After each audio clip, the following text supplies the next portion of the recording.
Ooh. Ding dong. I need to come over. Hello. Sean. Ding dong. Hello. Sean. Ding dong. Hello. Sean. Ding dong. Hello. Sean. Ding dong.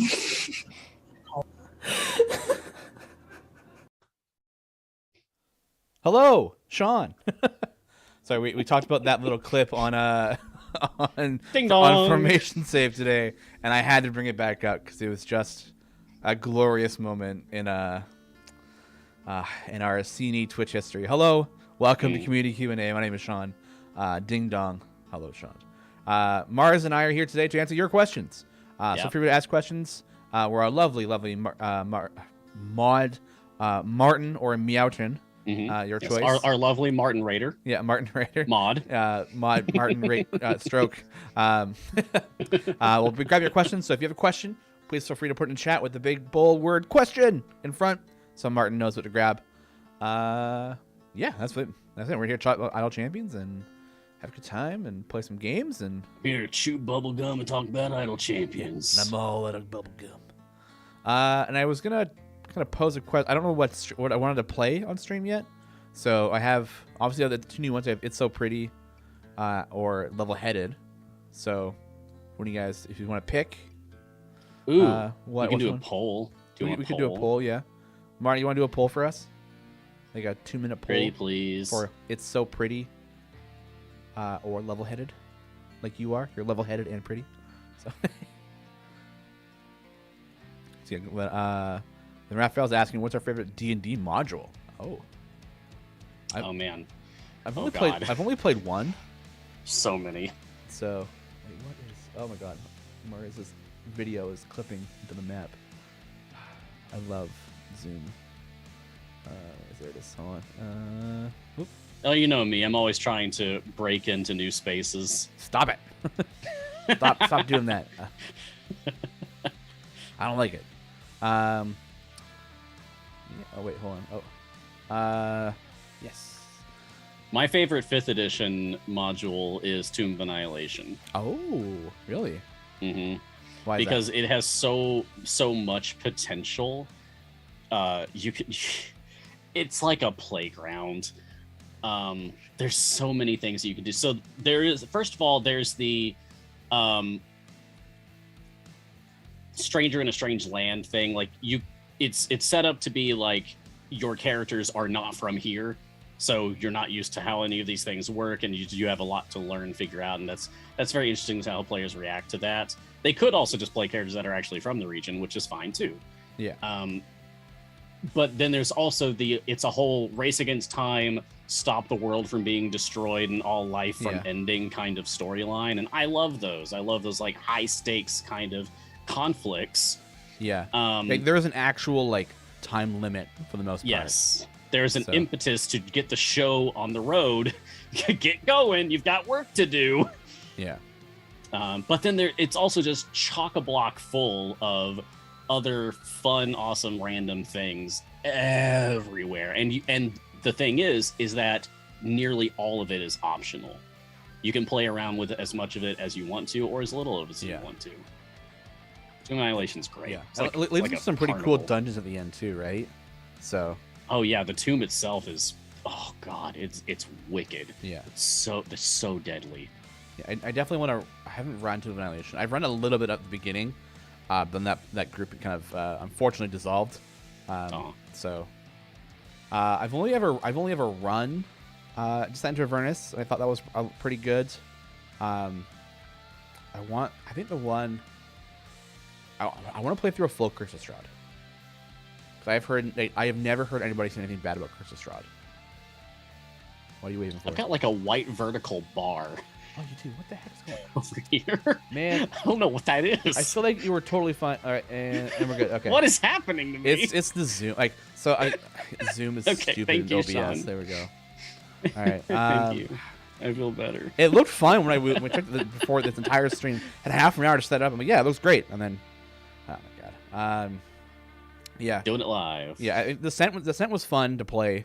It's like there's a lot of opportunity to add in whatever you want to it, just because of the travel time between places, and you can really have the players go wherever they want, like wherever you want them to end up, they can just be there because there is no roads in Avernus, and everything is everywhere all at once. Also a good movie, very good. Movie. Yeah, I think if I were to, Curse of Straw is one I really want to play, so I'd probably put that up there as one of my favorite. Oh, you haven't even played Curse of Straw? I have played through I've gotten through Barovia like 2 or 3 times. But not the full thing? Not the full thing. I've gotten out of Barovia like 2 or 3 times, and that's as far as I've ever gotten each time. I have not run Curse of Straw, but I have played through the entire thing and had an absolute blast of it. If I was gonna run another module, I want to run Curse of Strahd. I have 2 different ideas for what I want to do with a Curse of Strahd campaign. Yeah. That's cool. Yeah. There's some interesting ones. Okay, so questions. Level-headed one. Oh, level-headed one. All right. Thank you, chat, Thank for you. voting. Thank you, Martin, for running the poll. You guys are great. Keep it up. All right. Well. So we'll get that going. If you got questions for us, put them in the Twitch chat. Martin will grab that. We're gonna Rosie DPS. Let's go. Really? Yeah, Okay. She got Bold. buffed, right? So Hey, we're gonna Fluffy Albero Kira, what's up? Yeah, we're gonna try her out. Cool. All right. so we got Hey, buff- this saves me the trouble of doing it on my stream. Thanks. Yeah. So we're looking for Sassy is the ability to use here. So let's All right. stop progressing for a second. For each champion younger than her in the formation. Okay, should be pretty easy. She's 110. Where do you aim? Jason in Twitch chat. She's like, so Mars, when are you DMing Curse of Strahd for Sean? Oh. Because if I'm saying like I want to run Curse of Strahd and you're saying you've never gotten to finish it, it's peanut butter and jelly, baby. That just goes together. It's a perfect combination. That's not a bad idea. Yeah, I wouldn't say no.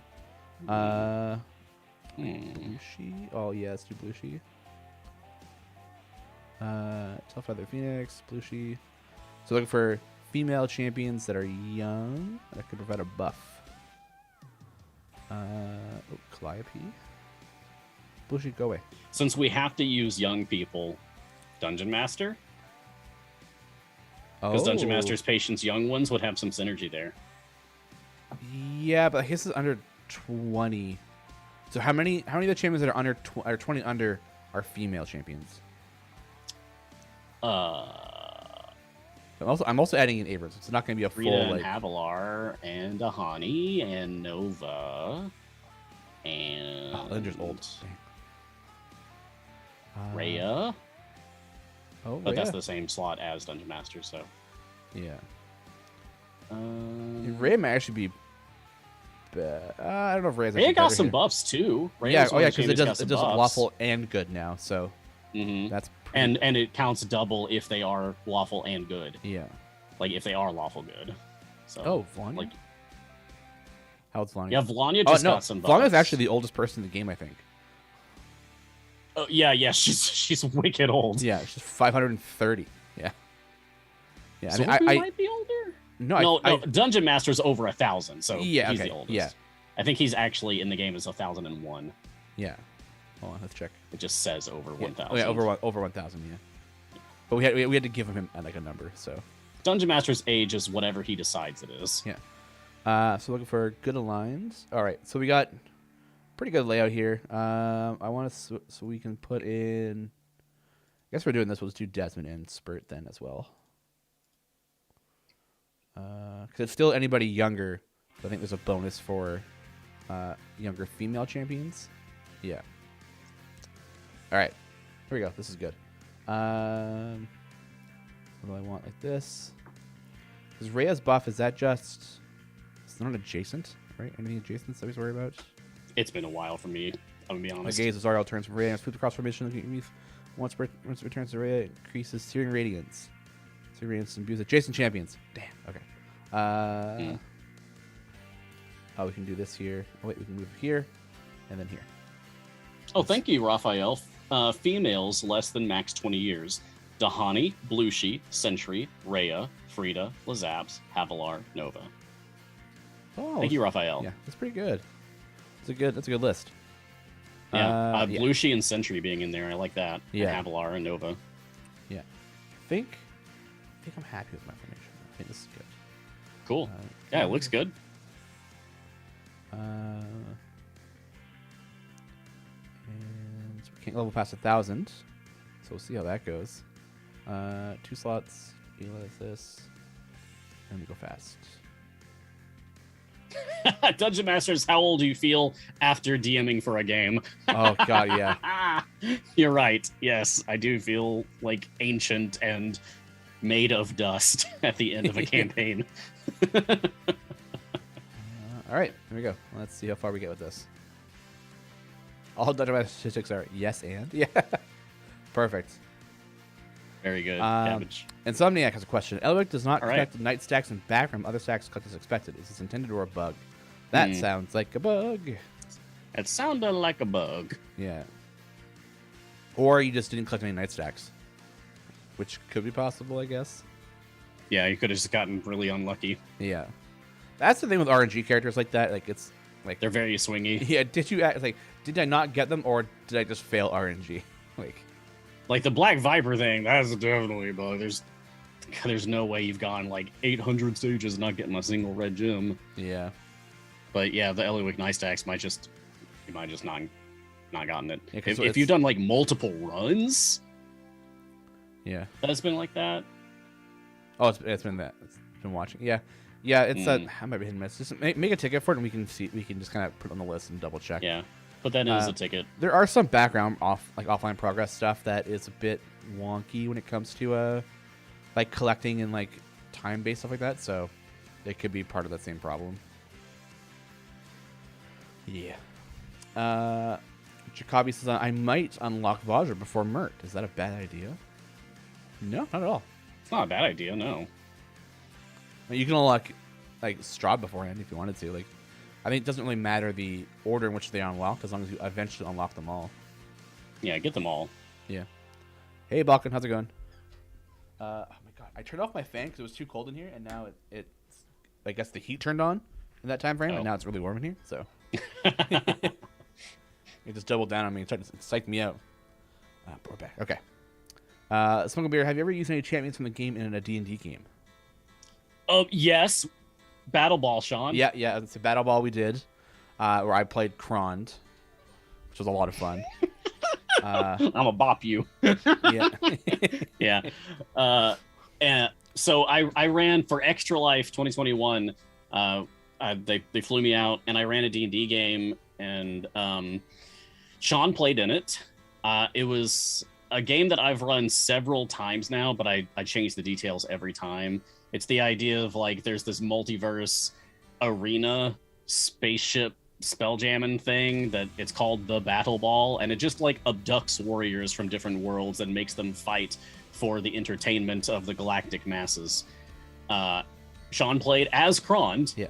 Jay, our very own Jay, played as Warden. Alexis from our art team played our as Art Overlord. Sasaspia. Yes, the Art Overlord. It's our actual title. Played as Sasaspia. Yeah. Nick, who he played as Narak, and Chris Rudrum, like our data analyst guy, he was played Zorbu, as right? Zorbu. Yeah. Mm-hmm. So all C&E original characters. That was my deal. I was like, all right, I'm going to run this D&D game. I want you all to play C&E original characters from Idle Champions. And I slammed that adventure full of Idle Champions jokes. Oh yeah, man! Like the best is like he gave out potions that were based on in-game with the same statistics. They're ridiculously overpowered. I'm gonna pop a health potion. Okay, your health increases by like 500%. Yeah. What? That's what it does in the game. So. Yeah. Or what was it? Alexis cast like Wall of Fire, which did a ton of damage, and then later on we used a Fire Breath potion, and because that's based on the highest damage dealt. Yep. We did like thousands of points of damage. And, like, she was able to just poke things to deal thousands of damage. Yeah.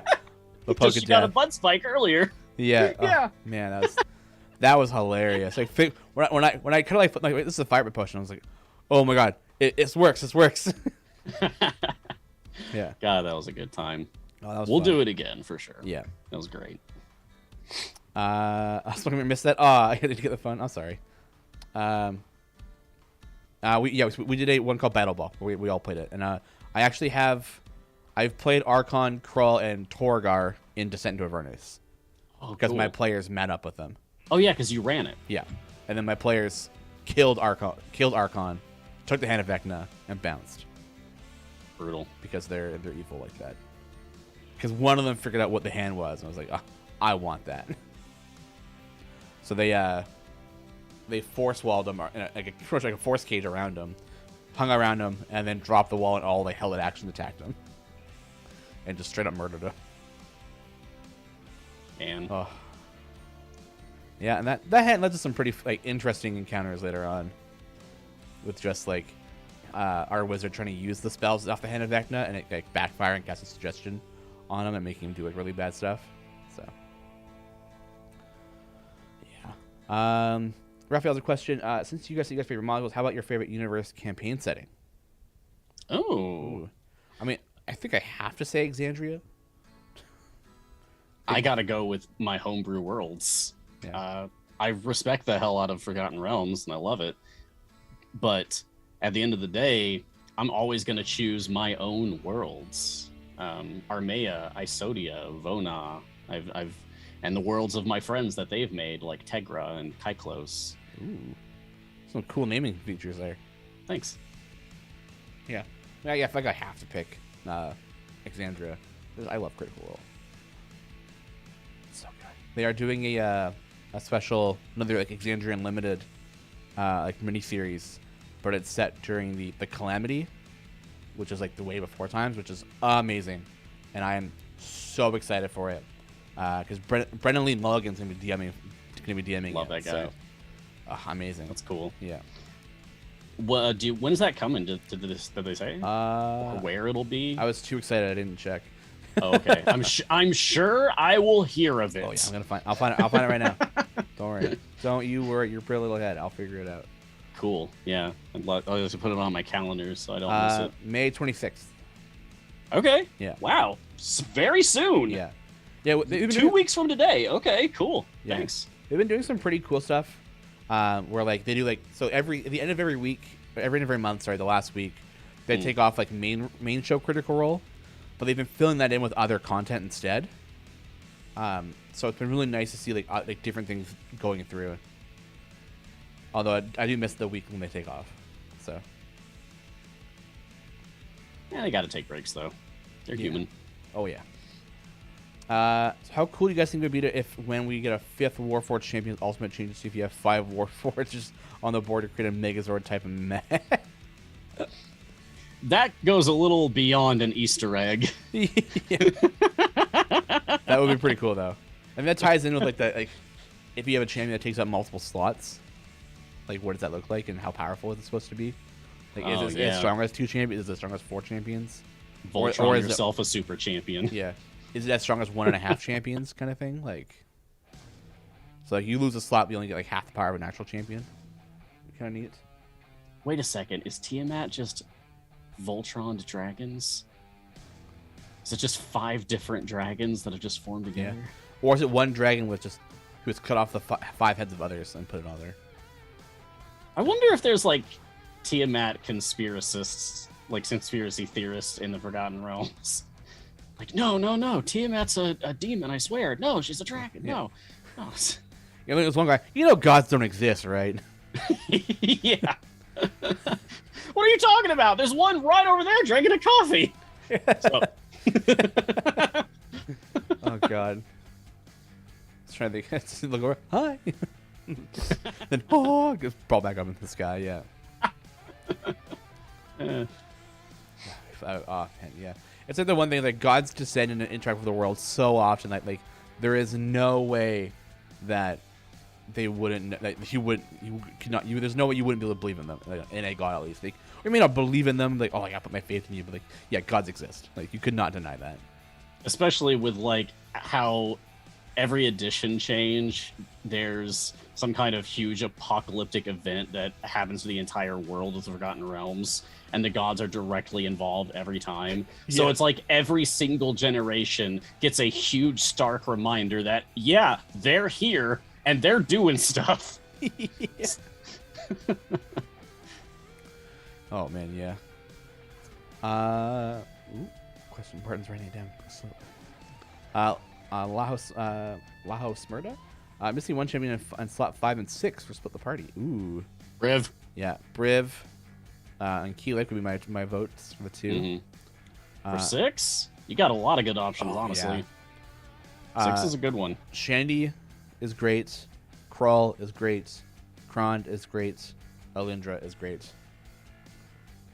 You really can't go wrong. Yeah. Nox and Evelyn are okay. Dungeon Master is very helpful for variants that restrict champions. So, yeah, like I think like out of all the slots, I think slot 6 is like the strongest.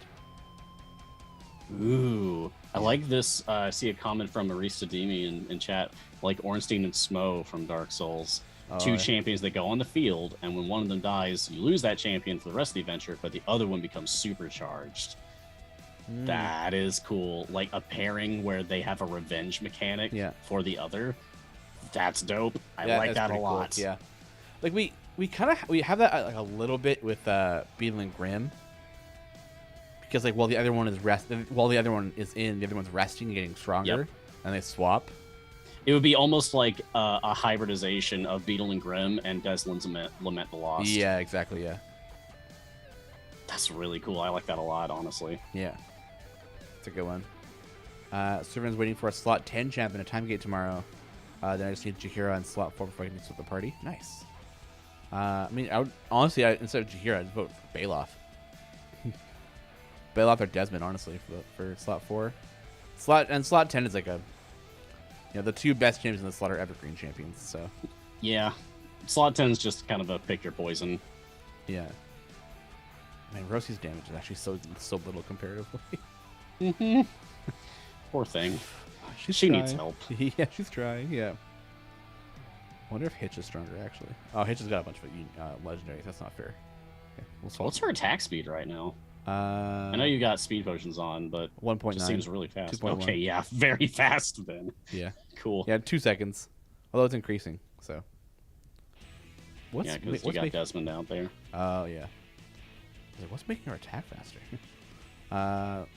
Let's see if I put Narak in, is he already stronger than Rosie is? Even without the formation built around him? No. Okay, good. That would have just been pathetic. Yeah, like how bad is Rosie? 205, 202, 292. Oh, it's catching up though. 210.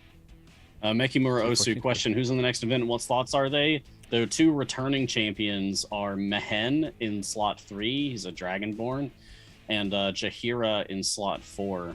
Yeah, who's a multi-class character. And then it's really cool. Super secret one that will reveal tomorrow. I hope. Like it's usually the case, but not always the case. But it's usually the case. We've been pretty good about putting out the champion spotlight for the next upcoming champion the Friday before. Yeah, I mean the only odd one hopefully that still happens was Gosrick and DM. So the two most recent ones have been pretty wonky because the DM was a big deal because champion 100, and Gosrick and April 1st was the Friday, and we didn't want to announce a champion on April 1st. So I think we released that on either the Thursday or the Monday after. Yeah, we didn't want to put anything on April Fool's Day because people would think we're joking. Yeah. Because we've done that in the past with spurts, but then actually for real we did get spurts, so yeah. That was funny at the time, but we probably shouldn't do that again. Yeah. Now we can't talk about who the new person is. But are you excited, Sean? Yeah, I'm a little excited. I think they'll be very useful. Mm-hmm. In all circumstances. Especially for leveling. They bring something unique to the table, just like has been true for the past several champions, like Desmond and Dungeon Master. Yeah, and I love that. Design is getting much more interesting with champions nowadays. It's great. Foolish Genius says the champion is a person. I don't know if I would qualify them as a person. That's a bit of a. Well, that's enough of that. Yeah. That's an interesting topic about. Like souls and such. Yeah. There's your hint. Possible cabbage. Time doesn't pass on fair at the same time as Earth on the same rate as Earth does it. That would be a lot of apocalyptic events. Have you read the lore? Yeah, you should. Just seriously, just go to like the Realms wiki and just go to the calendar and just start just looking through like yearly historical events. Yeah. The Forgotten Realms is legitimately a horrible world to live in. Yeah. I mean, Your life would be terrible. Yeah.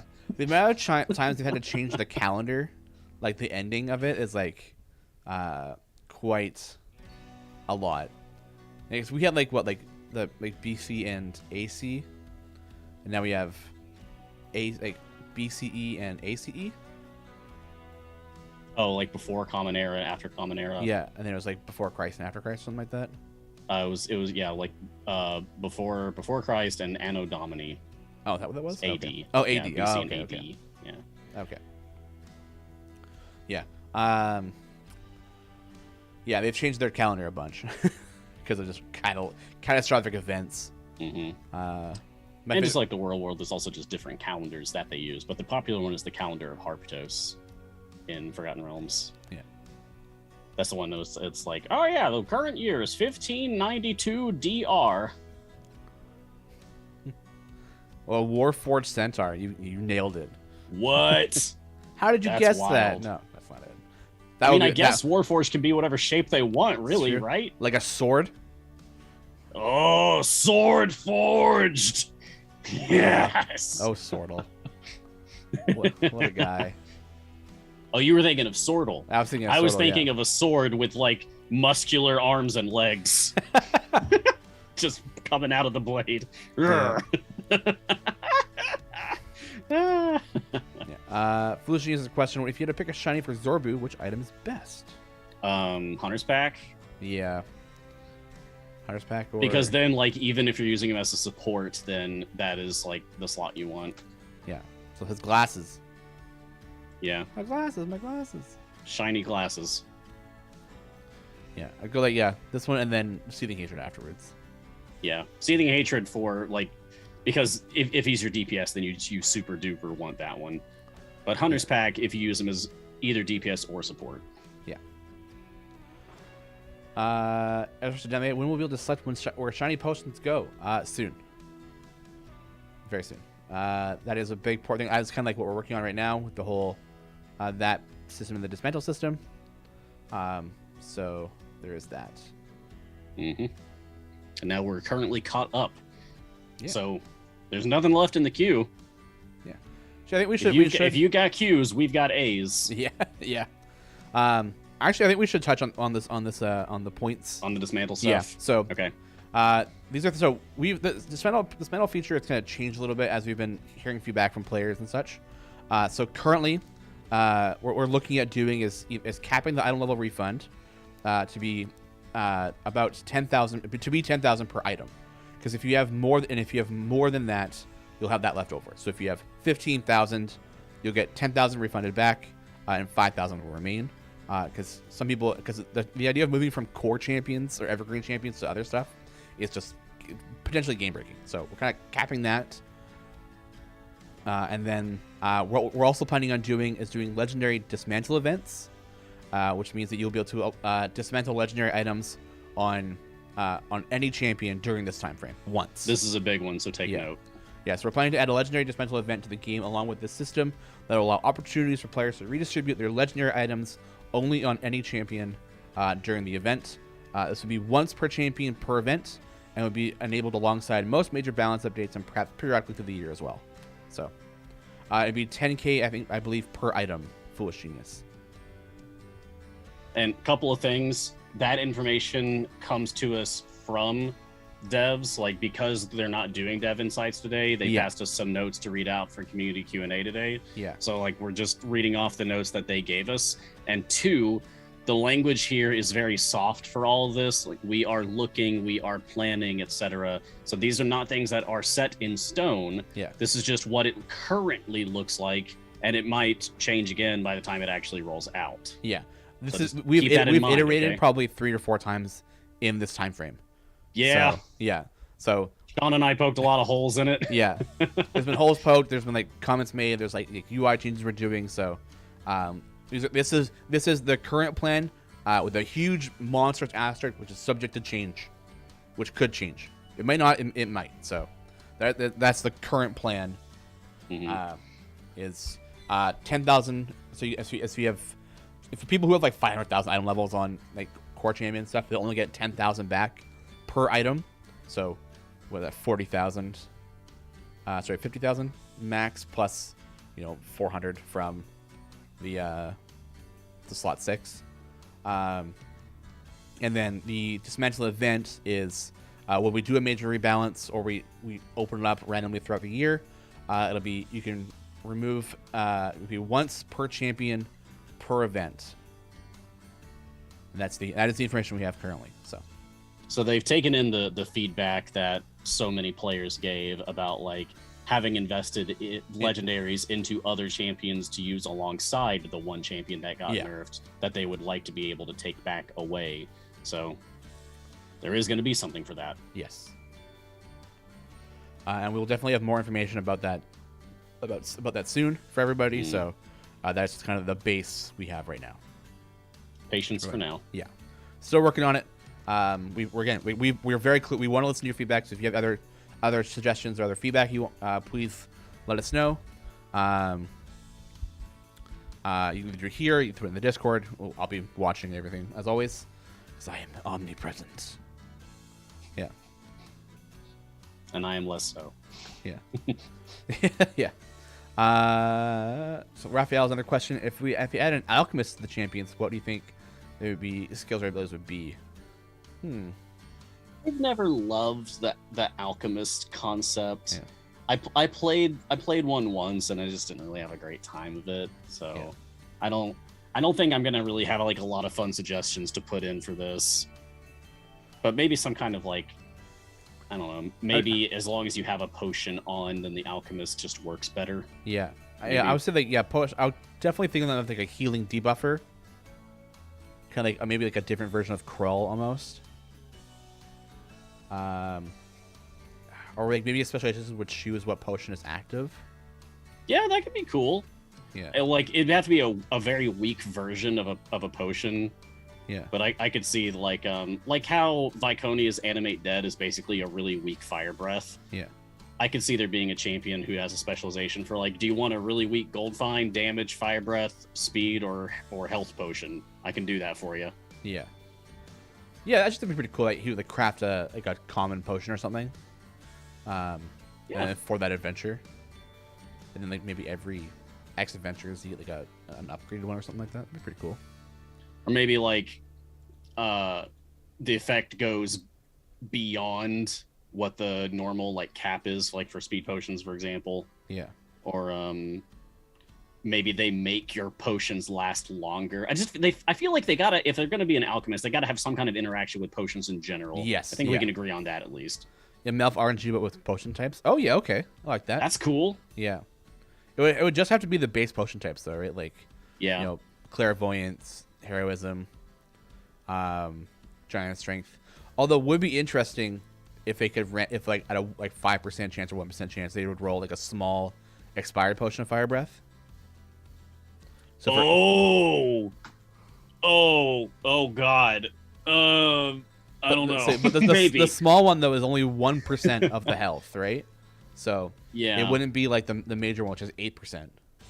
But I feel like really that has the potential to be. It'd be really strong still, for sure. Oof.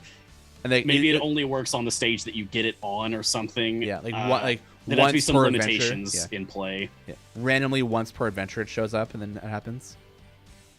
Yeah, cool, maybe once per adventure. Yeah. A lousy bum. Or a lousy, yeah. Dismantle once per event or once per champion per event. The wording we were given was this would be once per champion per event. So, of course, again, subject to change in a given moment. But that is our current thought process on it is once per champion per event. So, during if the event popped up, I could do all of Blushi, I could do all of Zorbu, refund all those ones, and then remove them back. But then if I decided to then put them back on Blushi, I then wouldn't be able to refund her again. So, Expired Fire Breath Potion does does a percentage of the monster's max health on click. It's Depending on the size. Yeah. At the highest size, the huge one, the epic one, it was 8% of the monster's health per click. So it doesn't, like, I don't care how much health you have, Expired Fire Breath Potion will kill you. Yeah. And so what? And if each familiar clicks 5 times a second, right? So, yeah, what? It was a little ridiculous, so it had to change. Yeah. So 30 times per second at doing 8% damage per click, like. Yeah. Yeah. There was a brief period of time, like a couple of days, where speed potions existed, and we still had expired fire breath potions. Oh yeah. And so people were able to go like hundreds, plural, stages farther than they were supposed to be able to. Yeah. They're very broken. They're very strong. Mickey Morosu says, question. I need a third character for slot 1 and slot 5. For party 2, my current in those are Orkira, Briv, and Evergreens. Good choices already. Beacon Deacon for slot 1 for speed. Excellent choice. But I'm unsure about slot 5 now that I have Briv already. Keelik. Yeah. Done. Hey, he really is good. Keelik's your boy. One of the best healers in the game, and a strong buffer besides. Yeah. I love using Keelik. Yeah. So would definitely recommend. And for slot 1, Deacons are a good choice. I am a partially big fan of Sasaspia. There she is. I didn't see her in my list here. I was like, where'd she go? I love Sasaspia. So I would definitely recommend them. Turiel is good in some situations too, if you don't have a third tank. I am partial to Turiel. He's fantastic. He's the only reverse taunt champion in the game. Yeah. So if you have him on the front line, he's not a tank, but he's supposed to go on the front line because any enemy that tries to attack him doesn't. They attack someone else instead. Yeah. Unless they target the whole column. Yes. Then he'll get hit, but... Real quick, Reaver's asking if I actually ate something. Yes, I did. Actually, between Formation Save and Community Q&A, I had a sandwich, strawberries, and a Capri Sun. I'm good now. Thank you for your concern, though. Yeah. Dragonic says, I have a newbie question. Awesome, this is what we're here for. I keep getting situations higher in levels where one slot's damage is so far above the rest it's practically 100% and the rest are 0. Then the enemies are so strong that only that one slot can kill them. That is exactly what you want to have happen. That is actually the intended design. Yeah. That is, nothing's going wrong in your game. Yeah. In fact, things are going right in your game. Yeah. Like, for example, looking at mine, I'm in that same boat. Rosie, who's my DPS champion, is doing 100% of the damage and killing them because that is what she's meant to do, right? So anybody, you want all your eggs in one basket in terms of your damage dealer. So everyone in this formation is here to help buff Rosie so she can deal all the damage. Yep. Formation Design 101 is you put tanks on the front line, you choose one champion to be your DPS, and then everyone else needs to have support abilities that are pointed at that one DPS champion. Yeah. Like the example here is Blue She's my tank. She also buffs everybody behind her, so Rosie. Desmond buffs people adjacently, so Rosie's beside him. Calliope buffs everybody in front, again Rosie. Averin buffs based off your your alignment, so I made sure I picked good to match Rosie. Same with Rhea. Rhea's also buffs adjacently and targets good champions, so Rosie. Spurt buffs 2 champions away, or 2 slots away, so Rosie. And then Ayla and Orkira here are just kind of here for debuffs. And a little bit of healing from Orkira's point. So this is why everything's looking to target Rosie and why she's just so much more damage compared to everybody else. Everything's coming up, Rosie. Everything's coming up, Rosie. Yeah. Hey, I got dressed. Millhouse, yeah. Hey, congrats. Thanks. Yeah. I just unlocked them just now. W. Felzard, do you have to call some guys in the aren't listening Portuguese? Because it's cool. I don't know English. I wanted some game tips, but there's no way. Oh, yeah. So, yeah, the like doing the streams in other languages is fairly difficult because we need to have mods to kind of coordinate with the streamer and with chat. Yeah. So like we have been looking into doing like other language streams.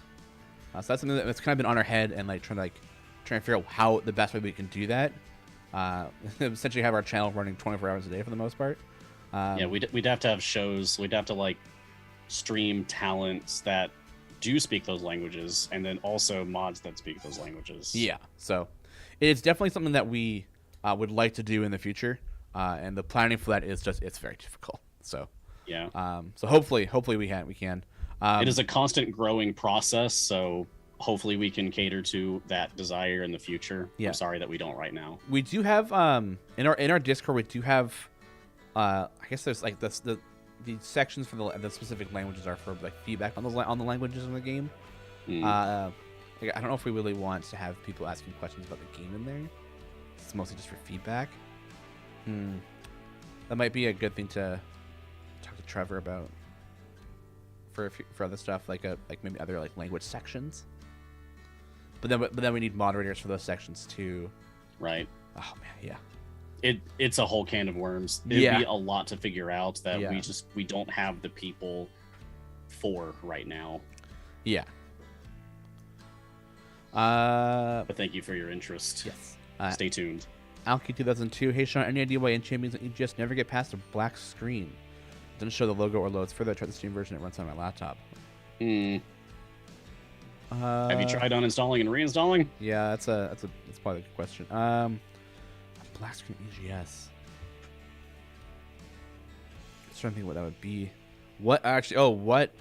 God, what's the word? What operating system are you on? That's a good question. Yeah, because there's a thing with like Windows 7 that it just doesn't work very well. I think we fixed that though. That you just can't open the store on Windows 7, which is weird. Unfortunate. Yeah. Just at all. I don't remember. No what shop.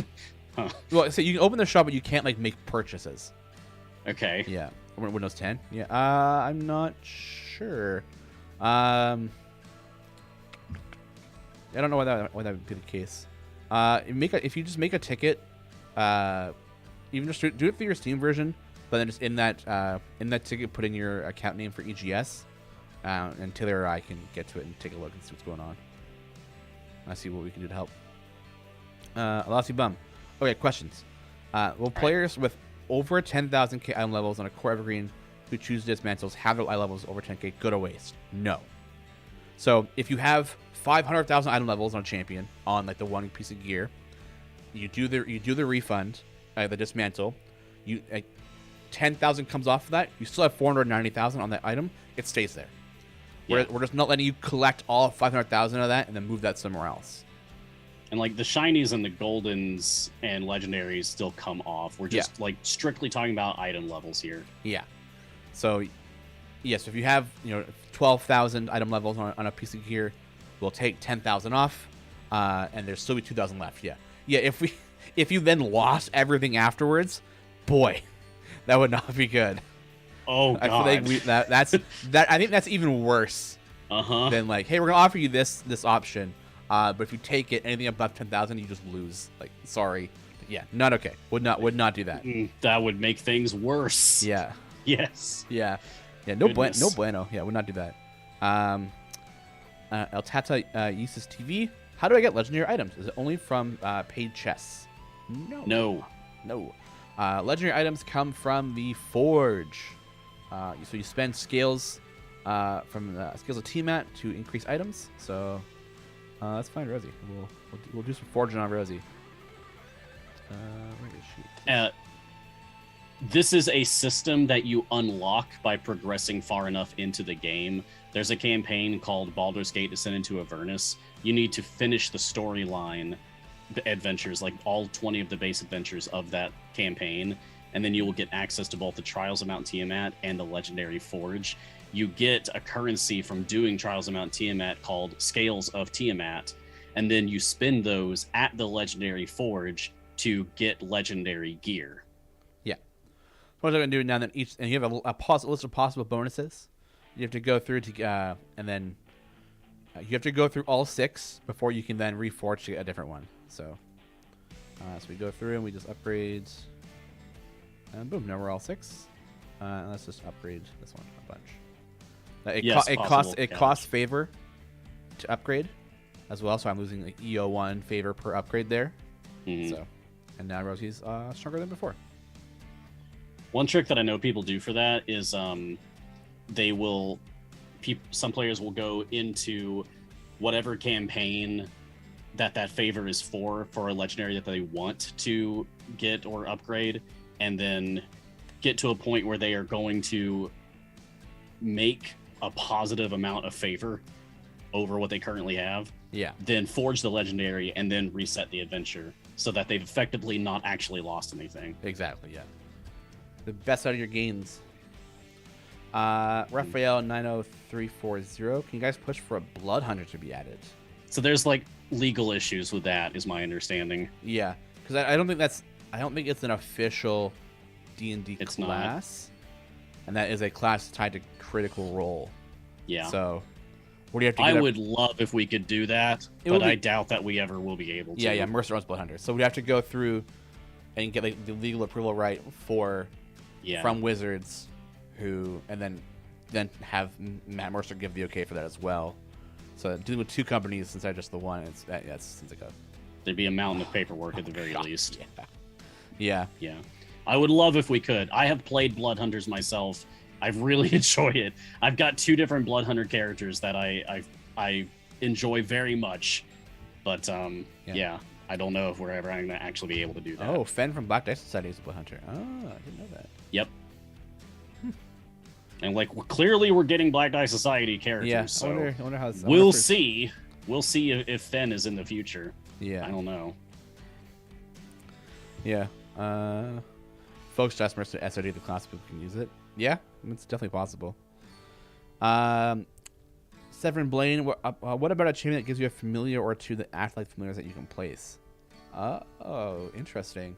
Oh, I have thought about that. Yeah, that was I did a fan design of a champion once upon a time, and that was a formation ability I thought of. But I think the issue there is it would be like that might be too much value to get out of a champion to get an entire free familiar. That's huge. In order to get 2 free familiars, that'd be really strong. Mm-hmm. I don't know what you would. I feel like you'd lose a lot of power for having the 2 familiars. Yeah, you'd have to give up something to make that a worthy trade. Yeah. Because getting familiars for free out of a champion is enormous. What if so what if you put the champion down, levels up, it's got like other positional abilities, and it's a DPS champion. Mm-hmm. And then it summons 2 hands, a left and a right. Okay. That take up slots in the formation. That are, and then you can tag those hands. You can add tags to them. So either they be support, healing, a tank hand, or another DPS hand. A guiding hand, perhaps. Yeah, something along those lines. Where okay. And then you would use those hands to either buff the main person, or say any buffs that the hands get would also apply to the main person. Could be kind of cool. That's cool. Yeah. Big Exactly. B? Big B. Nanos. Yeah, we're describing Big B right now, accidentally. Yeah. No, it's an original character. I came with it myself. His name's Rigby. Yeah. That would be kind of neat. Raphael, other question. I might not really answer this. On Crusaders Lost Isles, every event allows you to unlock all year's champions. Why don't they also allow on all champions? Yeah, I don't know. I don't know the difference. That's a dev question, dude. I don't know the difference between Crusaders and champions. I play Crusaders for a week, Yeah. so I barely know anything about it. We don't allow it because there is a the way we discussed is that there's a lot to do during events. So the more champions you start adding to it, the more work that the player feels like they have to do to get the most out of it.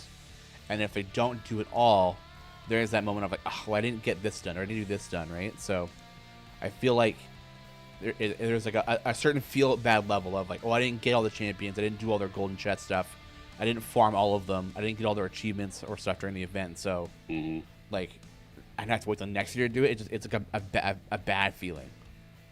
So I think that's why we kind of limited it to 3 for like the current year and the past 2 years. And then I don't know if Crusaders has a way to get older champions not during events, whereas we do with the time gate system. So I think that might also be another big reason why they allow that and we don't. So I like the time gate system. Yeah, it's super helpful. Sean CJW, but his name is spelled wrong. Was a U there or a W? Hello, Sean. Question: fairly new, and I hear a lot about Zorbu and Ashara as meta DPSs. Excuse me. Who are some of the other DPS champions that are not necessarily top tier but competitive? I want to find someone to start building around, but don't want to invest in something that is significantly worse than other options. I mean, I would argue that top tier and competitive are synonymous terms here. Yeah. But it sounds like what you're really asking for is, like, if there were established tiers, who would be the second tier? Yeah, you got your S tiers, which are like your Artemis, your Krond, your Ashara. Your A tier, which I think is I think Zorbu is A tier, not quite S. Yeah. Who we're talking? We're talking B tier DPSs right now. We're still really good, Okay. can do a lot of the content, but maybe don't get to they don't do the area 1,000 or whatever. Okay, yeah. Let's see. I throw my head in for Birdsong. Really? Yeah. Birdsong? I think Birdsong is pretty strong. I think Birdsong can be pretty good. Yeah, Prudence. With tied with Corazon, I think are pretty good options there.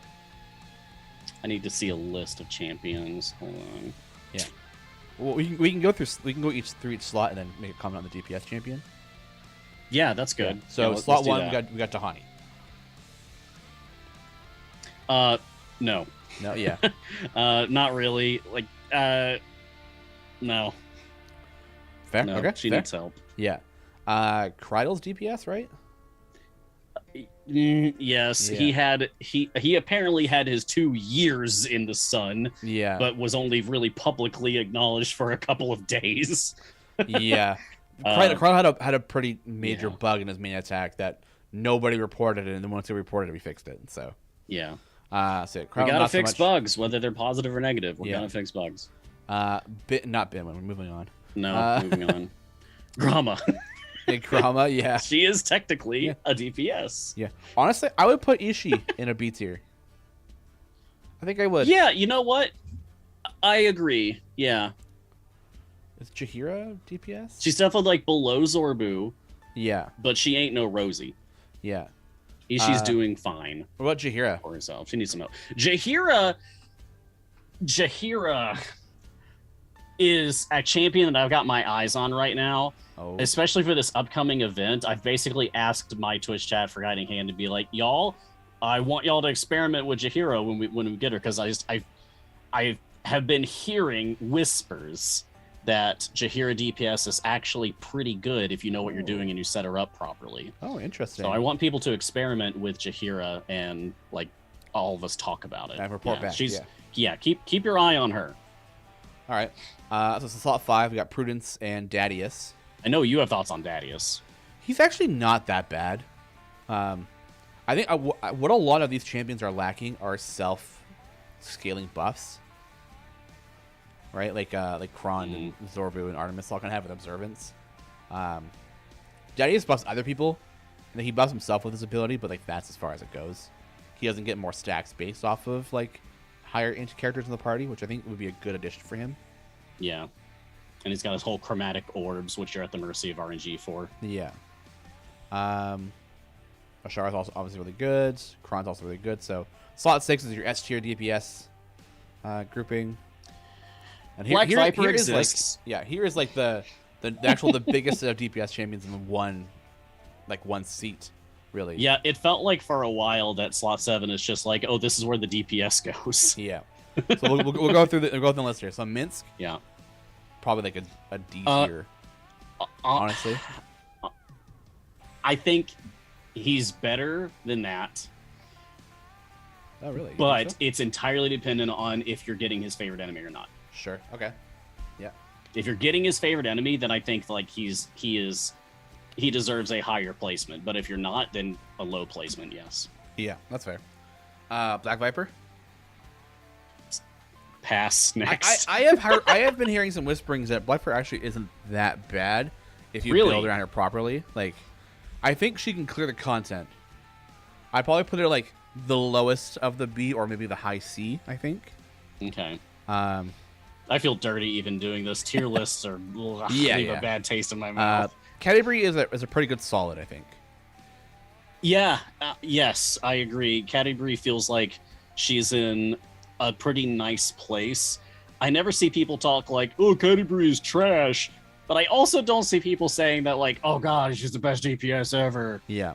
I think she's in like a solid middle ground. Yeah, Category you can put in the back, let her do her thing, and it's pretty good. Farida is actually another one of those. I actually think high B tier.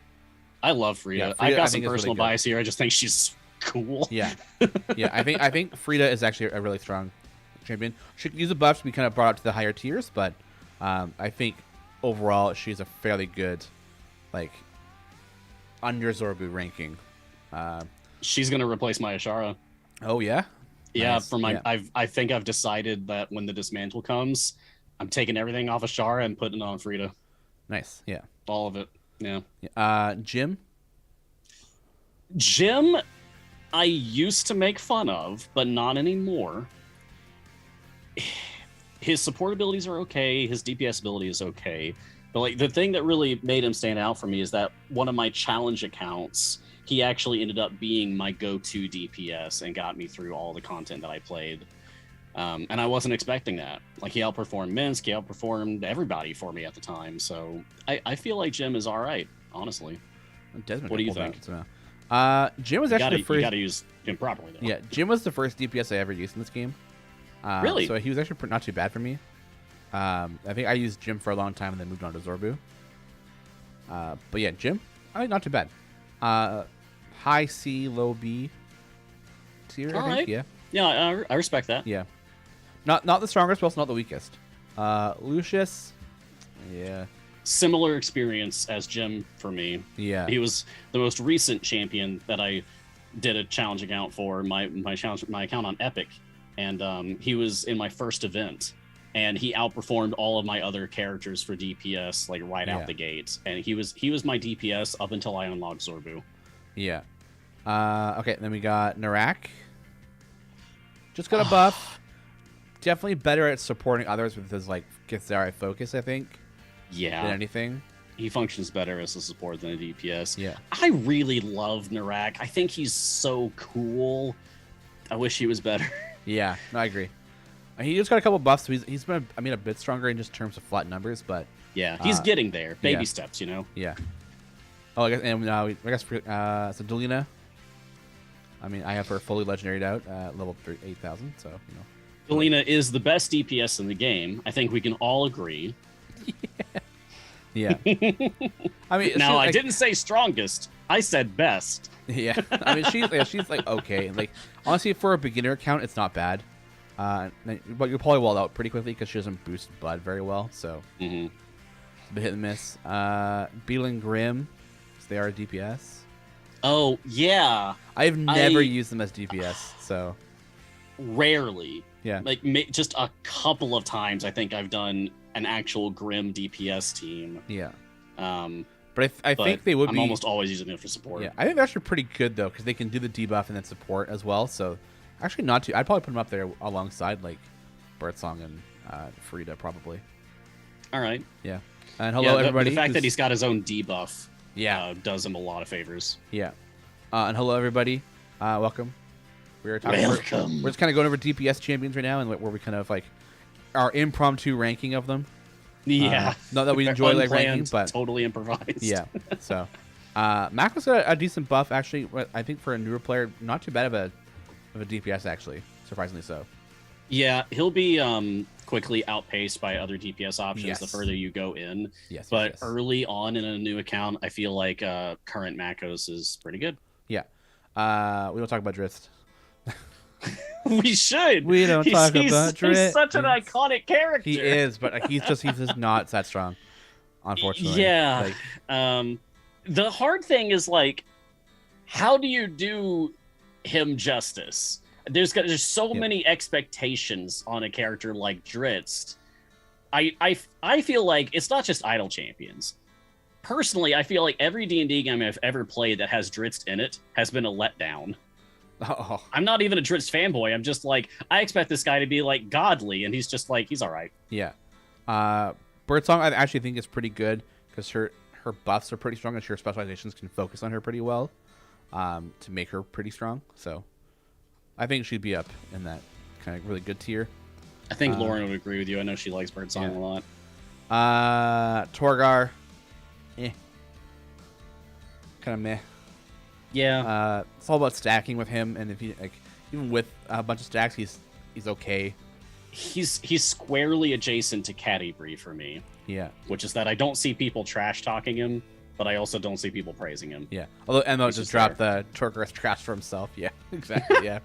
He's kind of okay. I think Yorvin's in that same boat. I think Yorvin could be really good. But I think there's just a couple of things holding him back. And Rosie, poor girl. Lowest DPS in the game. Yeah, she got buffs. Yeah. You're playing Rosie DPS right now. Yeah, I'm trying, but like... How's that? How does it feel? How does it feel, Sean? These are some low numbers for a DPS, man. Yeah, it is. Yeah. Isn't it? Yeah, like, let me compare this. I'm going to take a Zorbu out and let's see how it compares. Continue.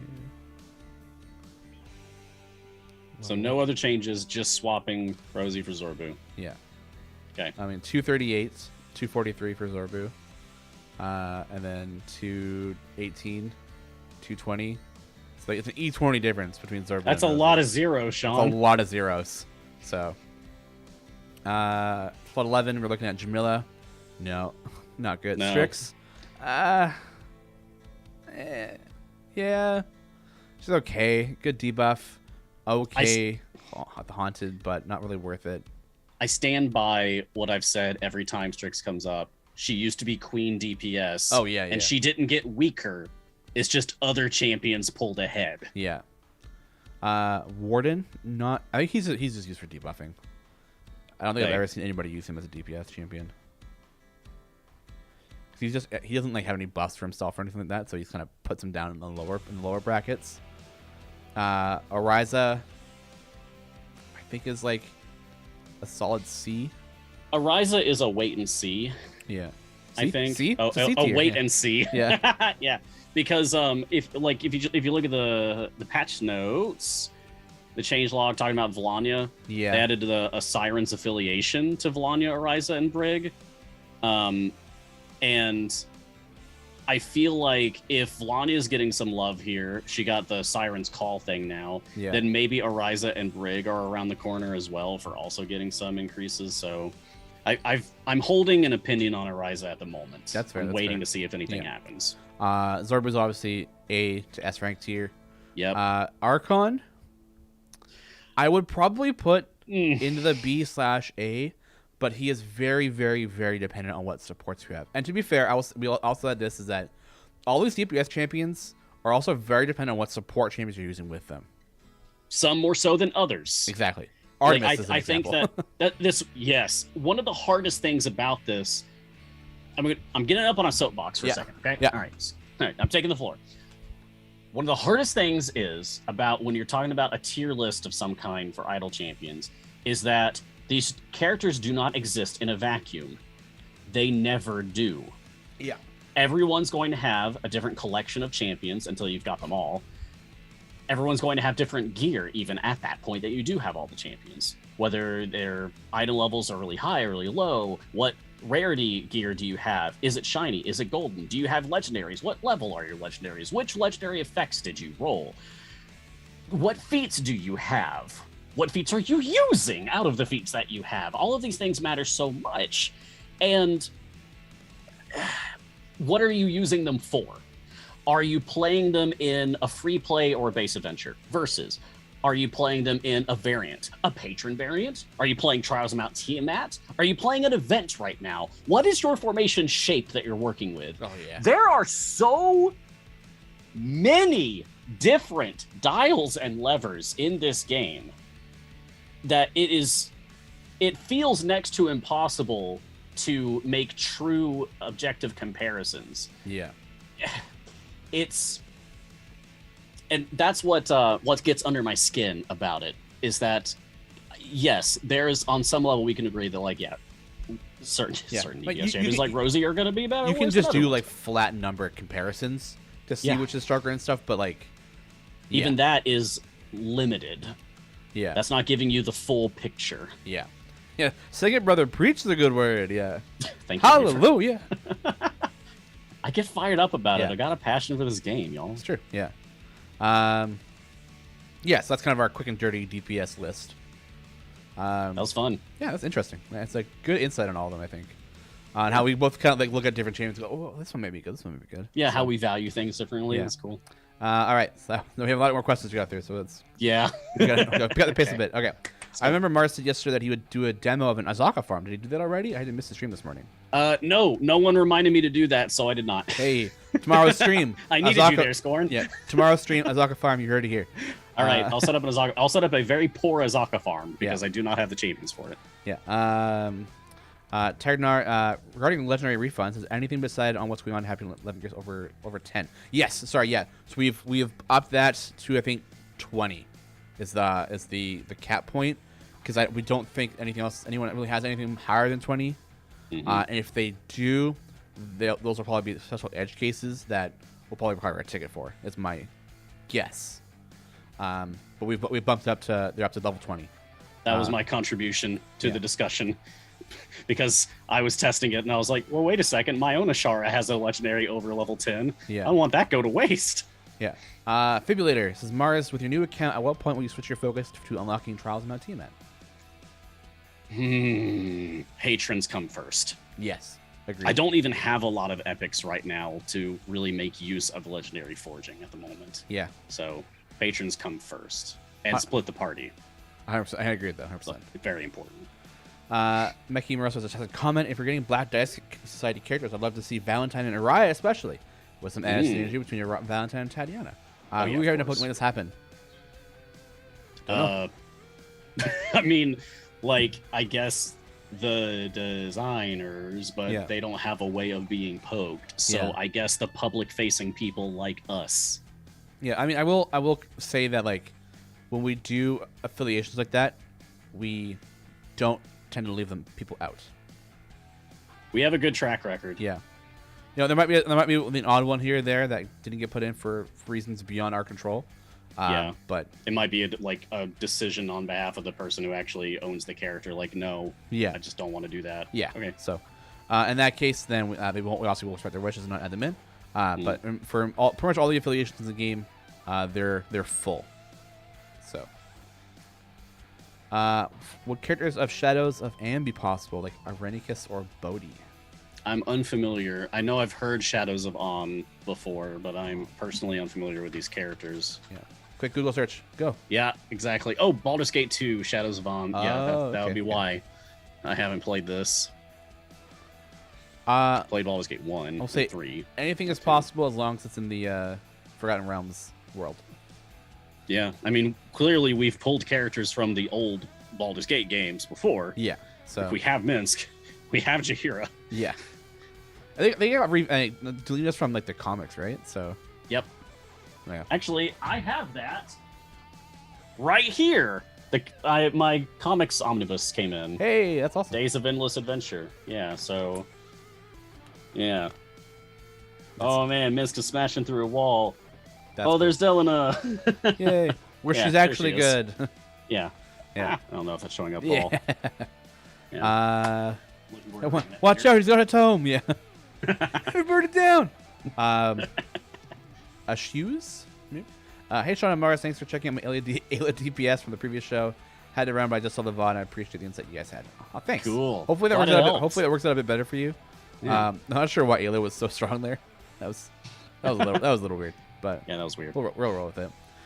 Devil Crown, if you can make a 4-piece metal band out of champions, who will play which roles? So like League of Legends Pentakill. Yeah, so you got for idle champions. Yeah, so singer, guitarist, drummer, bassist.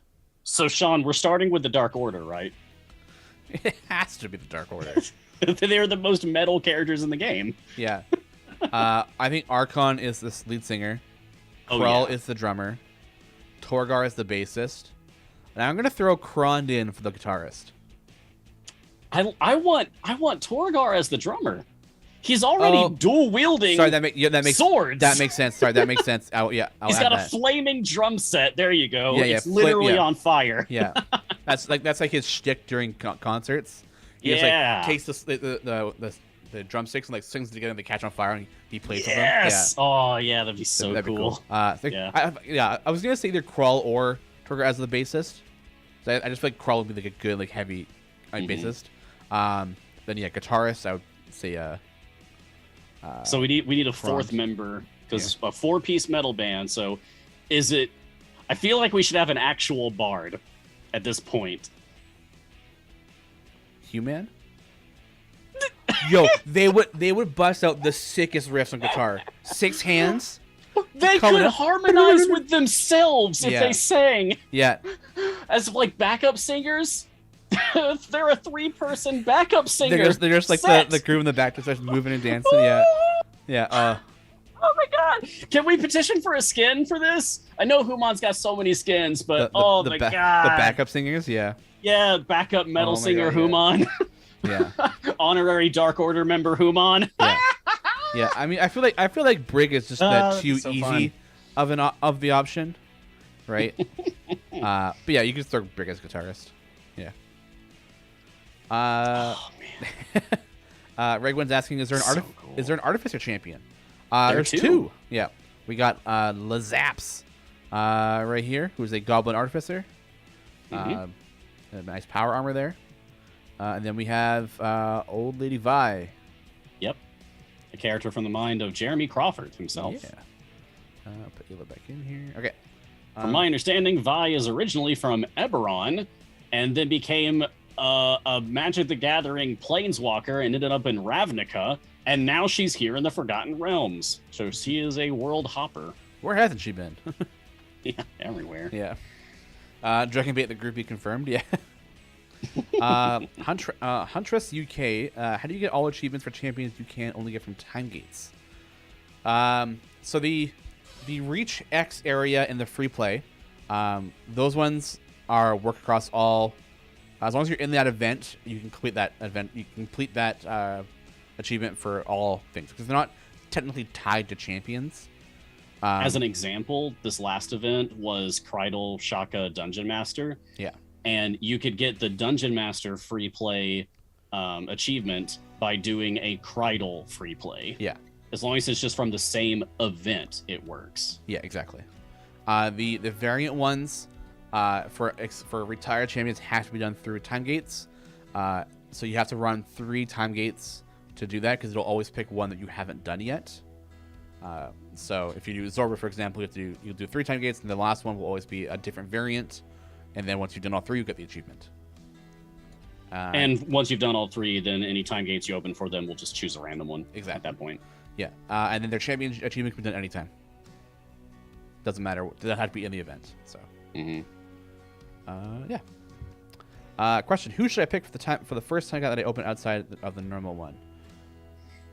So time gates, the free time gates on the weekend on this Friday, will give you an option of 3 champions to pick from, and you can only pick from those 3 to be free. If you pick anything else, it will charge you time gate pieces, and it'll be like yellow and be like free on them, so you'll know very clearly which ones are your free champions. So the best advice we can give you for this, because everyone gets a different set of 3. Yeah. The best advice we can give you for this is where to talk about it when it becomes an available thing for you. There is a Reddit mega thread that we have a bot for that I set up that should fire off, and people just post like, hey, these are the 3 champions that I've got. Someone please give me advice for which one I should go with, and then people will help you with that. There is also a channel on the Discord for that as well. Yeah. So that if you open up a time gate, like these are my options, people can tell you, okay, this is good for you. Yeah. So yeah, if you're open a time gate and you're not sure, please check those 2 areas to kind of post about it and talk about it to keep it nice and clean. Foolish Genius. Since Bud is the most important number, why is it so tiny on screen? There are cursor positions on console where it's off screen. There should at least be an option to like make it bigger and more prominent on or screen even put it at the very top. Yeah. The DPS breakdown can go away, honestly. I think there might have been a time where it wasn't the most important number. Like before my time kind of thing. So that's why it's down below. And it's only used for ultimates, and that's kind of whatever it is, right? So I think that's what that is tied into. I would like to see us redo the DPS breakdown and shift some of these numbers around a little bit, and even give us change this breakdown into a possibility with debuffs and stuff, and debuff stack numbers or whatever. You can maybe a little calculator in here. Yeah, which I think that'd be really, really cool. A lot of work, a lot of difficult work, but I think it would be cool. And take it further too. Like while you're at it, give us the gold breakdown, give us speed breakdown, just more stats. It's an incremental idle game. We should be overwhelmed with stats if we want them. I feel like we should have an info, you go to into your info, into your achievements, or there's another option in the info button for your stats, like monsters killed and all that stuff, because we track a lot of that. So so we should have it visible. We should have it player facing. Yeah, or a bud breakdown would be pretty cool. Of the hit, the debuff, and it shows the math of the debuffs that got added. Yeah, and then you're getting this much debuff out of this character. Cool. Yeah. So I know it's a worthy investment of my time and resources. Yeah. Severin Blaine, which is the most forgiving top tier DPS? I hear Artemis, but you need a very specific roster replacement. Yeah. Zorbu. Yeah, Zorbu is just you set and forget pretty much. Krond, you got to have high strength or evil characters. Yeah. Okay. Artemis, you want positional DPS support characters. Okay. Ashara, you want this many champions belonging to a category that includes XYZ races. Okay. Yeah. There's a lot of these really nitpicky specific things. And then there's Zorbu, who's just hi, I've got a crossbow. Hi. I'm going to shoot stuff. I like to kill things, so that's all I'm going to do here. And I guess I'll buff you a little bit, but I'm going to kill that guy, most important. But I'm mainly going to buff myself. Yeah. Okay, bye. Yeah. I'm doing this for me, and if you get helped out, whatever, but I'm going to kill that drow over there. Zorbu's easy to learn. Yeah. Zorbu, you drop in, you let him do his thing. The biggest thing with him is to make sure that he actually has stacks on his humanoid beast, undead, and drow kills and stuff. And once you have stacks on, then he's really strong.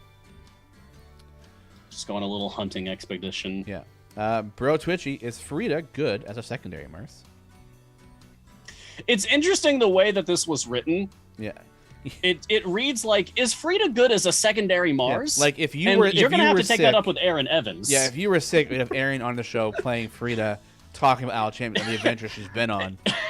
That would be cool. New show. So it would be Aaron Evans as Frida as me. Trying to what would that look like? That's funny. That's good. Yeah. God, that'd be so funny. I don't know. Aaron is fantastic. Yeah. But I don't know. Yeah. We'll see. But I think in terms of DPS champions, Frida is a good good backup choice if you don't want to use any of the majors, any of the major crew, the major four. Laos Murta, good champions for slots 4 and 5. 4 is going to be you're getting Jahira next event, so if you're going to worry about time gate, I wouldn't worry about that. 5, obviously, we're talking about Briv, we're talking about Keelik, would be our 2 suggestions, which have been pretty consistent. Yep, Briv and Keelik, we agree on that. Yeah. But just to give out some suggestions, yes, Jahira in the next event, but also it is worth mentioning Baloth. Yeah. And Sentry for speed. Yeah, Sentry, and then Desmond as well. Desmond is awesome. Yes. MT Carson just got here, so who's number 1? Which I'm assuming is DPS champions. Artemis is number 1, I think. No, I'm pretty sure that was Schmitty Wergen Jaegerman Jensen. He was number 1. Oh, okay. Yeah. It's a SpongeBob reference. Oh, okay. Someone in chat appreciated so lost. That. I was like, what? Someone out there listening is laughing their head off right now. That's good. All right. You lost me. I was like, what? What bit is this? I don't know what this bit is. All right, smiling. It's just SpongeBob. Just SpongeBob. SpongeBob SquarePants. Speedy Saints. Hey, I'm kind of a new player. My main DPS is Delana. That recently surpassed her actually. She had good DPS. She is an okay DPS. I wouldn't call her top. I wouldn't call her absolute bottom. Yes, please defend Elena. I will listen. She's better than Rosie. Okay. Moving on. Granted. Yeah. yeah. Moving on. Yeah. Yeah. Like she's a definite in like kind of lower middle of the pack, I think. Mm-hmm. She got a buff, which is kind of helpful. Her biggest downfall is that she doesn't attribute to Bud very well, so your ultimates don't do a lot of damage because of that. She's pretty good for dealing with segmented health enemies because of like the ice storm in her cycle of attacks does multiple hits. Yeah. So, let's take a look here. Actually, we want to do. I think it's Surge of Power, isn't it? Types of Chaos. Yeah. Yeah. Yeah. Tie Chaos. Yeah. I mean, it's stronger than Rosie. Yeah. There you go. Oh Objective my proof. god, yeah. And that's not even using her ultimate yet. Yeah, and her ultimate just makes her attack like. Yeah, Delena's ultimate is like Super Saiyan. Yeah, she attacks every second, if possible, for 15 seconds. So. Yeah, and it prevents her stacks from depleting. Yeah. So my favorite addition to Delina is using Ishii as well, and using Delina's ult. Because then Ishii attacks a quarter of a second faster, and there's like little bullets that would shoot out with Ishii. And say pew pew pew pew pew. It's great. Enzo K, Enoz K. There we go. Hello everyone. I picked up the game recently. I was wondering who was the best slot 4 to get first. Last slot welcome to Idle missing, Champions. second Cheers. character. Thanks. Yeah, welcome to the game.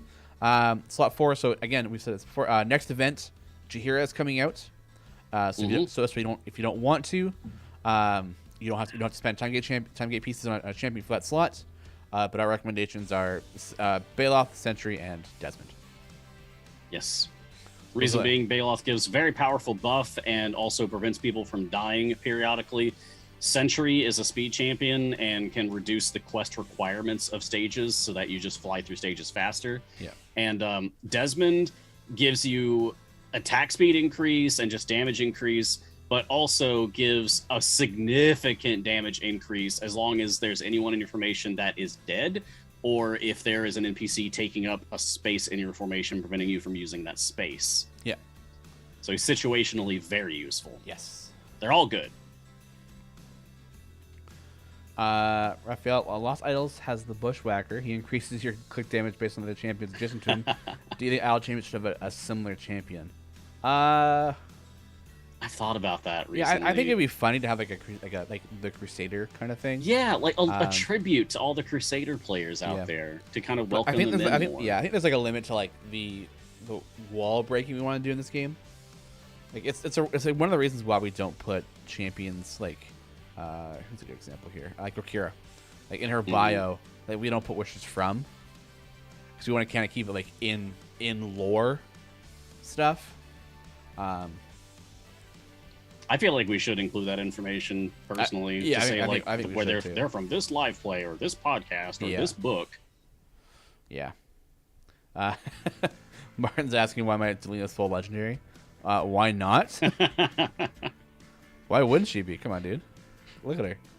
I put a legendary on my Delina. Look at all this damage. Look at all this extra damage. This one's a level 9, isn't it? Yeah, level 9. That's a lot of damage. Yeah. So. I think later has a question. I don't understand what you mean by patrons come first. Can you explain a little bit? New player. Yeah. So. That was earlier when someone was asking me like on my new account if I was going to when I was going to pivot to unlocking Trials of Mount Tiamat, and I said patrons come first.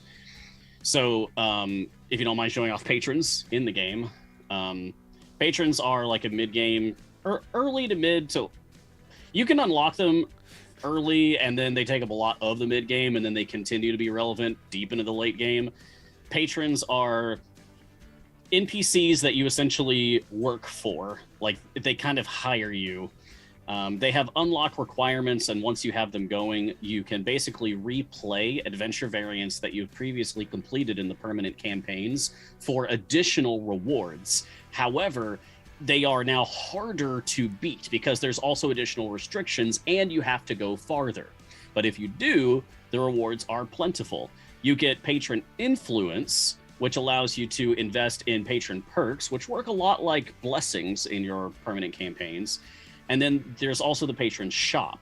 They have various items for sale that you use patron currency, which is a free-to-play currency, to unlock, such as potions and time gate pieces and Modron component chests and patron chests themselves, and golden epics and feats and skins for different champions. But in order to actually even have the ability to purchase these things, you have to meet a minimum threshold of patron influence. You only get patron influence from completing patron variants, but you get patron currency as well at the same time. And you also get patron currency by just completing patron challenges, which are weekly. There's lots of different kinds, and each patron has different ones. They reset on Mondays at 12 p.m. Pacific, noon, and on Mondays. And you can also get them from free plays. No, I thought it was 12 p.m. I think you're right. Game's crazy. It is 12 p.m. because I mod for weekly patronage every week. Yeah. What? So I'd be very familiar with that reset time. I keep thinking that there's something that resets at 10 a.m. on Monday. And I don't know what it is. If you find out, let me know, because you seem really determined. I feel like that there's something. I've been trying to remember what it was. It's been like for weeks, and I can't think of it. I think it was supposed to be patron challenges, but I don't know. Yeah. Anyway, Trials of Mount Tiamat is more of a late mid to just straight late game thing to work on. It's a lot easier to get through, like have patrons going. The rewards that you would get from doing Trials of Mount Tiamat, even if I unlocked it early, are very much a late game sort of reward. It's getting legendary effects on my epic equipment. Right now on my new account, I've got like 10 epics on my evergreens and just like, I don't know, maybe 10 more. I think I've got like 25 epics total in my game right now, which is not a lot to pick from. So yeah. Trials of Mount Tiamat can wait for now. I'm focusing on unlocking my patrons first. Yeah. Brett Twitchy is asking, what is the required power to beat this Xerophon variant? I just got Modron 15. So E226? E226 is the health of the boss, so you need to be able to hit for E224 to at least put a dent in it. Yeah. It's the minimum. Yep. Pork Belly, question. Is there a reason why so much of the material tends to take place in the northwestern region? I feel like there's so much other areas that are largely unexplored, so the Unarched Desert or Fae, or the area around the Spirits. Yeah, so I think this is like where the stories have taken place so far in 5e. Yeah. Right, it's mostly been over here on the Sword Coast, and we can't go any further. Yeah, this is mainly on the people that actually have written the campaign module books for D&D 5th edition. I would love to go over to the desert. Yeah, because that is where oh man, I never remember the name of it. There was a city there that was like the height of magic. Oh, I know what you're talking about. Yeah, like the floating cities in like 3.5 or whatever, 2e. Netheril? Yeah, Netheril, yeah. Yeah. We've gotten a taste of it. Like, there is part of the storyline of Icewind Dale ties into the fate of Netheril. Yeah. I'm a big fan of the big magic stuff. So the higher level spells, the better. And they were like, what, 10th, 11th level spells. Mm-hmm. Yeah, we were just talking about that before the stream. Yeah. And then the 12th level spell is what when Mistra was like, that's not okay, because that's them trying to become the god of magic. So she's like, I'm going to stop magic for like a split second, which blows up all the magic in the world pretty much. And like all these cities just like started falling and descending and crashing and like destroyed a whole like group of people. And then so she stopped being the goddess of magic, and then someone else took over, or was it someone else and then it turned into Mistra? It's complicated. Karsus' Folly, yeah, that's it. Yeah, it was. Yeah, I read up on it and I was like, this is sick. I love this. So I love that like big magic. I'm glad you got that kind of reaction out of it. I love that like big magic stuff. So yeah, the Forgotten Realms lore, like if you really dive into it, is wild. It's very exciting stuff. But yeah, so that's why. So we are limited in the stories that have been given to us, right? Mm-hmm. Yeah. We'd love so to. Like Tomb of Annihilation takes place on the peninsula of Chult, which is like far to the south of the Sword Coast. Yeah, I think the farthest we are on is just Baldur's Gate, and then it doesn't go any further. It's way down. Yeah. I mean, it's just another little island. It's a totally different climate. Yeah, and then Waterdeep is just in the actual city of Waterdeep, and then in Undermountain, the Dungeon of the Mad Mage. And then Divernus obviously is set in Baldur's Gate, and then Elturel, and then into the Pits of Hell. I love these. Our maps are phenomenal, man. I love them. Yeah, I guess like if we're talking about going to exotic places, we literally go to hell. Yeah. That's pretty exotic. Yeah. And then we do go over the spine of the world, right, and into Icewind Dale, into 10 towns and everything here. And then we do go to the Feywild. Right, the Feywild. The second time we've gone to a different plane. Yeah. Oh well, and then even in Grand Tour, you do go to a different plane. Yeah. I won't say anything more for anyone new who might not have gotten to it yet. But Well, if you play through the storyline of Grand Tour, the Sword Coast. Yeah. Ooh, campaign set in Sigil when? Woo! City of Doors. Yeah, that'd be pretty cool. So cool. Yeah. I love that. Muffin is asking where is Tahani in the DPS tier list? Low, unfortunately. Extant. Yeah, I feel like her she exists. her paint stacks just don't do quite enough for her. Yeah. Like, what am I? I'm on what layer am I on? Like Tahani needs more zeros. Yeah, I'm on layer 9, and I still don't think she's very effective. I think I'm still on 6. Yeah, I spent a lot of time stacking Tahani. No kidding. Yeah. I think that's the highest layer I've seen on a Tahani. You're welcome. Anybody out there in chat listening? Does anybody have a higher level or higher layer Tahani? I'm not saying 10 million Tahani stacks still makes her better than Prudence. Really? Really? I didn't think the Prudence was that underpowered. Foolish is layer 10. I know the Foolish really likes Tahani. All right, I gotta level up then. I gotta be the highest. Oh, what's up, Gar? Good to see you, man. Hey, Gar. Sword of the Bard in game win. No, Sorrel swears too much. We can't have that in game. That'd be cool to have, like, as a familiar at the very least. Like, it's wild to me that we don't have any animated object familiars yet. Out of like the nearly, like we have over 80 familiars, and they're all adorable critters. But like, yeah, give me like a flying sword. We have a flying, like an flying animated cauldron. mop, even like just something. We have a cauldron. Okay, but that's like it's an animated specific. Object. Yeah, okay, fine, but it's like it's a specific one, like straight out of the Tasha's Cauldron of Everything book. Yeah. Still, I feel like we could do more with animated objects. That's all. There's a mimic. Well, that's a creature, not a construct. It was literally an animated object. Yeah.